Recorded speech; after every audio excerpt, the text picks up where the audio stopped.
The adult entertainment industry has been around for a very long time. Its origins date back to 18th century France in the form of pictures as seen in playing cards, posters, and postcards. At the time, many thought those images were scandalous, and by the 19th century, campaigns against the imagery began. The Social Purity Society. Those who were caught spreading the pictures around were brought to court in order to pay fines, including many writers, those of which are considered classical writers today. The first film, The Kiss, came out in 1896, and though it received criticism, the film was very popular amongst its audience. A breakthrough for American cinematography in 1972 led to Gerard Damiano producing the film Deep Throat, creating the beginning of the golden era of adult films, also promoted by hippies.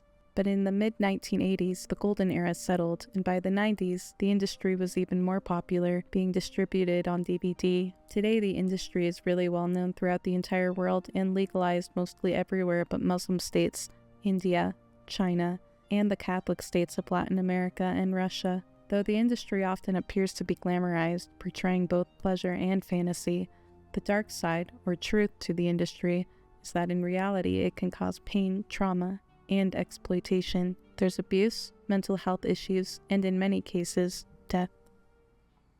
Linda Borman, famously known as Linda Lovelace, was born in 1949 in the Bronx, New York, but mostly grew up in Fort Lauderdale. She was born into an unhappy working-class family with a policeman for a father and a waitress for a mother. When Linda was 20 years old, she was in a car crash which required her to undergo a blood transfusion. This would become fatal later on in her dark story. While she was recovering at her parents' home, she began dating Chuck Trainer, saying at first he was charming and attentive, but later became violent and abusive. Linda would perform as Linda Lovelace for short silent films before going into several other hardcore adult films. In 1972, she starred in a film titled Deep Throat, her most well-known film, which captured the nation's attention. The film starred, of course, Linda, but also Harry Reams. The film would become Reams' most famous film as well. He also starred in a film titled Those Young Girls with Tracy Lords, who will be talked about later on in this list, as she was only 16 years old at the time. The film Deep Throat tried to incorporate humor, unlike other adult films at the time. The film would succeed, as it eventually became popular with the mainstream media, grossing around $600 million and costing only around $25,000 to make, although Linda would only receive $1,250, which was confiscated by her husband. The controversy, aside from Linda's controversial past, revolves around the film, as it created a national debate on obscenity. The Nixon administration, Christian leaders, and feminist activists all protested the film and the industry. Police raided movie theaters which showed the film, and the film's print was often seized by the authorities. Linda would face no legal challenges, but had to testify in many court cases against the film's content in 1973. This would lead to a Supreme Court ruling to crack down on hardcore adult films. Not long after the film was made, Linda left her husband and tried to start her own career as an actress. However, her former career as an adult film star didn't translate into any legitimate roles for acting. Back into the industry, Linda starred in a sequel to Deep Throat 2 in 1974, and Linda Lovelace for President in 1975, although those two films did not earn much success in form of box office. 1 year later, Linda would marry to Larry Marciano, who was by her side when she released an autobiography in 1980 titled Ordeal. The autobiography was about her story and her abusive relationship with Trainer, whom she said she was often forced to perform scenes with a gun pointed at for intimidation. The family financially struggled as her husband was unemployed.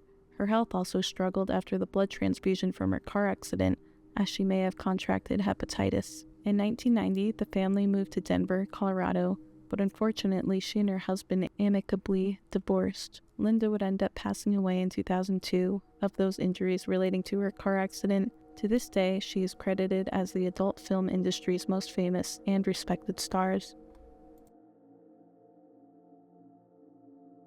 Dakota Skye, or Lauren K. Scott, was born in 1994 in Clearwater, Florida. Her upbringing was traumatic as she was sexually abused as a child and raised by an alcoholic mother. In her early teen years, she moved to Ohio to be with her father's family. She began her career in the adult film industry in 2013 under her new name Dakota Skye. She appeared in over 300 adult films and was said to be casted as a teen due to her small stature.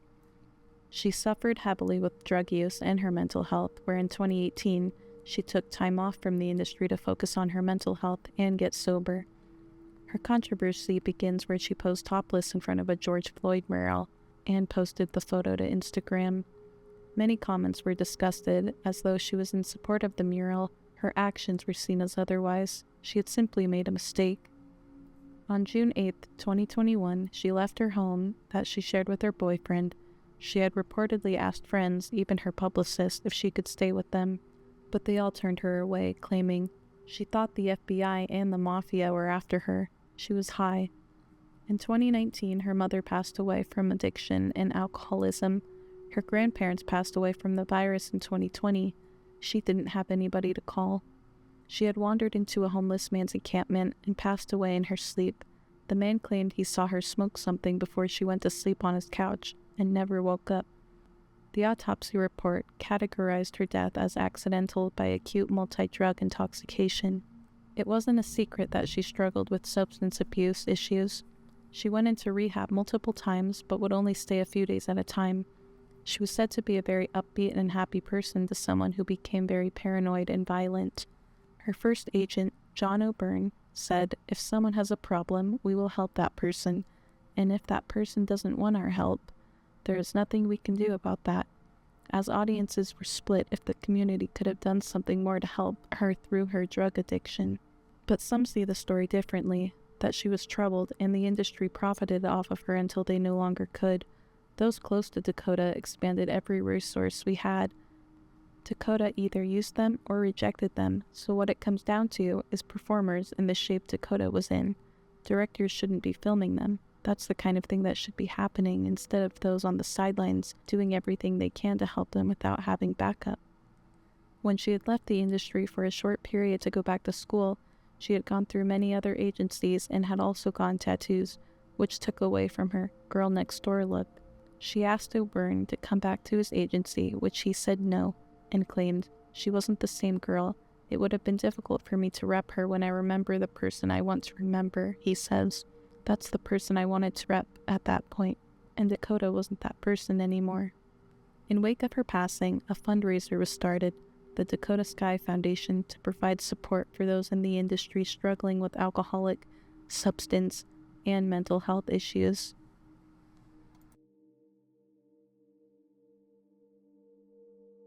Probably one of the most controversial stars in the industry is Traci Lords. Born as Nora Louise Kuzma, Traci was born in 1968 in rural Ohio. She came from a divorced family, and when her mother began a new relationship with a man named Roger Hayes, they relocated to Southern California. When Traci's mother ended the relationship with Roger, she left her in his care, claiming she was overwhelmed and couldn't provide for the teenager. In her memoir, Underneath It All, she stated Roger groomed her into nude modeling and sex trafficked her. An agent confirmed that it was Roger who brought Nora to his office with a fake ID where she was signed as a figure model, eventually leading into adult films. She began appearing in adult films at the age of 15 years old, though she claimed to be 18 when she started. In 1986, her story broke out. An FBI raid revealed she began in the industry when she was 15 years old. Traci had made 19 X-rated films throughout 3 years under the age of 18 years old. All those films, of course, are banned. This scandal was large and shocked the industry. Eventually, she stepped away from the adult film industry, which as a whole was forced by law to be more strict and careful about who they hire and their documentation. Traci went into the non-adult film industry, starring in movies and TV shows such as Cry Baby and Married with Children. She even starred in her own music videos. As of now, she claims to be happier and continues to act in the film industry.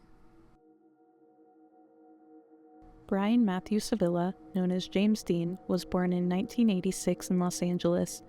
His parents were both engineers, with his father being a mechanical engineer and his mother being a computer electronic engineer, although they later divorced. When he was 15 years old, he left high school and moved out of his parents' home, where he spent 2 years homeless, though he remained cordial with them and would occasionally come back home. At the age of 17, he moved into his father's home and took classes at a community college. He knew he wanted to get into the adult film industry and was later introduced to a casting agent where his career officially began. In total, he performed in over 5,000 videos in his career. The controversy begins in November of 2015, where he was accused of rape by adult film actress and writer Stoya through Twitter, whom he also had a relationship with in the past. After the tweet was spread online, many more women in the industry came out to share their stories about their sexual assaults, rape, and horrible experiences with Dean, including Tori Lux, Ashley Fires, TM, an unidentified woman known only for her initials, Amber Brain, Cora Peters, Nikki Blue, Lily LeBeau, Bonnie Rotten, Brie Olson, and Farrah Abraham. Of course, he denied the allegations once the tweet became widespread, stating, "There have been some egregious claims made against me on social media. I want to assure my friends, fans, and colleagues that these allegations are both false and defamatory. I respect women, and I know and respect limits both professionally and privately." In total, 9 women accused him of assault, and in response, his studios cut him off, and he resigned as chairman on the board of the Adult Performer Advocacy Committee. Born in 1951, John Stagliano is an American entrepreneur and former adult film actor. Stagliano grew up in the suburbs of Chicago.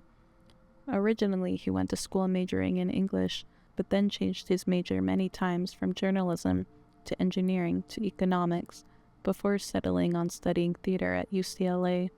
He took up dancing and became a male stripper before he went into the adult film industry. By the time he was 30 years old, he began publishing an adult film magazine titled Evil Angel. His very first film, Dance Fire, in 1988, brought him to be described as the nation's leading director of hardcore X-rated videos. The controversy dates to April of 2008. Stagliano was charged with multiple counts of obscenity violations. The company and Stagliano were charged with 7 counts related to obscenity distribution business, based on the mail and internet distribution of 2 movies and 1 movie trailer. Obscenity distribution business is a business that produces or sells materials that are legally obscene.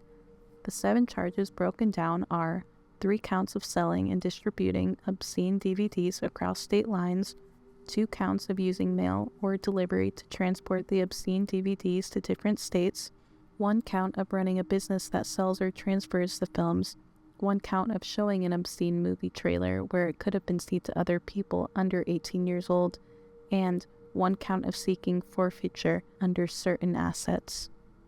The case involved explicit content such as urination, enemas, and bondage, which Stagliano is known for. Eventually, in July of 2010, the obscenity charges were dropped, but that wasn't Stagliano's only lawsuit. All the way back to 1997, he was diagnosed with HIV, and all the way up to 2013, where this controversy takes place. He stated he was very open about his diagnosis, and many people knew about it. So, in 2013, an adult film actress, Katie Summers, who appeared in one of his movies, sued him as she claimed he didn't disclose he was HIV positive before they shot various scenes. Stagliano was open about his condition for years, but Summers claimed she was unaware, nor did she ever state if she was positive for HIV or not. She sued him for, and quote, negligence, intentional infliction of emotional distress, and sexual battery, and suing the company that produced the film. She asked for monetary damages for medical bills, future medical bills, loss of income, loss of future income, punitive damages, special damages, and attorney's fees and costs. It is also worth noting that Stagliano did not perform the hardcore scenes with Summers, and that they did not have direct contact. She would eventually drop the lawsuit in 2014. Her attorney did not respond to the comments as to why the claims were dropped. Neither did she.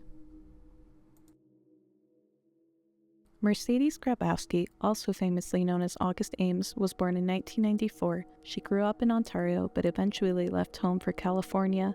August began her career at the age of 19. She's acquired 100 IMDb credits shooting for many prestigious adult film studios, even receiving awards from the Adult Video News Award. Unfortunately, she suffered from bipolar disorder and dissociate identity disorder from her traumatic childhood, where she accused her grandfather of molesting her when she was 12 years old. Her controversy begins in December of 2017 for a tweet she made which grew criticism. The tweet in question said, "Whichever lady performer is replacing me tomorrow for erotica news, you're shooting with a guy who has shot gay porn. Do agents really not care about who they're representing?" Further down the tweet, she claims she didn't say the actor's name and that she lost work, and not him, and that the tweet was taken out of context, and that she wasn't attacking the actor, but warning people. In response to her tweet, she was called out by various people on the platform for being homophobic, in which she defended herself. According to a Rolling Stones article, the tweet refers to crossover performers, or cisgender men who perform with cisgender women and men. In her tweet, she claimed the crossover is higher risk for STIs, but on the 5th of December 2017, 2 days later, her body was found in a public park about a 20-minute drive away from her home. She was 23 years old.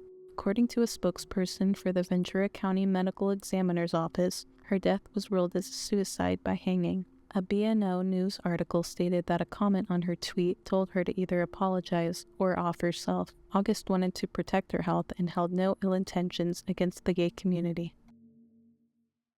The industry has many flaws within itself, but that isn't to say there aren't flaws within the consumer. Aside from everything mentioned in this video, the effects of X-rated films also affect the consumer through addiction and distorts their perception of reality. Whether you support it or not, you can't deny the horrifying flaws within the industry. Not all stories are the same, of course, so whether you choose to support it, it's up to you.